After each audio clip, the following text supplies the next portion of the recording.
প্রধানমন্ত্রী থেকে একটা প্রাইজ উপহার নেবেন। আমাদের গোসিয়া কমিটি শাখা 3 নম্বর জাহানপুর ইউনিট শাখা দীর্ঘদিন ধরে সভাপতি করে এসেছেন আমাদের সকলের প্রিয় ভাই আলী মোহাম্মদ আলী ভাই। ওনাকে আমরা সকলে একটা সম্মান জানাবো এবং আমরা সম্মানটা হুজুর থেকে আমাদের আলী ভাই গ্রহণ করবেন। আমরা একটু সবাই এগিয়ে আসুন।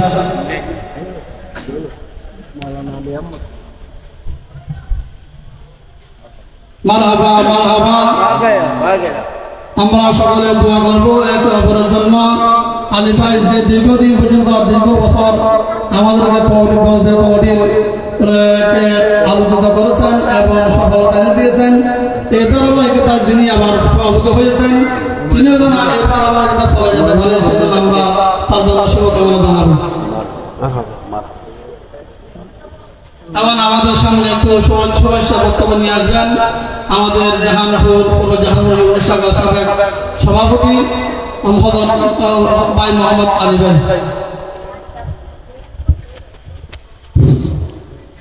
সম্মানিত উপস্থিতি, আসসালামু আলাইকুম। আমি আলী আহমদ অনেকদিন যাবৎ গৌসিয়া কমিটির দায়িত্বে ছিলাম। বিগত আমাদের ওয়ার্ড কাউন্সিল হয়েছিল, কাউন্সিলের মাধ্যমে আমি বিদায় নিয়েছি।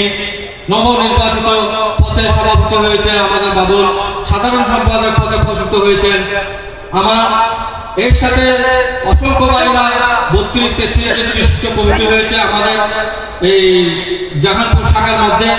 আজকে মাহফিল সফল করার জন্য আমাদের ওয়ার্ড থেকে ওয়ার্ড কর্মকর্তারা এসেছে, সাধারণ সম্পাদক আরিফ ভাই, আরিফ হুজুর, আরো অনেকে। তো আমি বলতে চাচ্ছি আমাদের ভাইদেরকে, আমাদের এলাকার বাসীরা বারবার অনেক সহযোগিতা করেছেন, এভাবে সহযোগিতা করবেন যেন আমরা প্রত্যেক বছর আমাদের এই এলাকার মধ্যে আহলে বাইতের স্মরণে, সোহাদায়ে কারবালার স্মরণে মাহফিল করতে পারি। এবং আজকে প্রধান আকর্ষণ আমাদের সালমান হুজুর আল কাদের রজবীকে বিশেষ করে আমি ধন্যবাদ জানাচ্ছি হুজুর সুন্দর বক্তব্য রাখার জন্য। হুজুরের এই বক্তব্যের মাধ্যমে আমি দেখেছি আমাদের এলাকার ভাইদের চোখের পানি চলে এসেছে।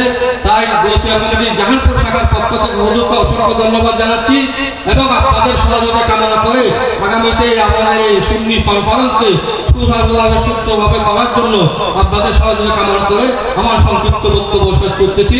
আর এই মাহফিলের সমাপনী মোনাজাত পরিচালনা করার জন্য আজকের প্রধান আকর্ষণ সালমান রজবী হুজুরকে বিশেষভাবে অনুরোধ জানাচ্ছি।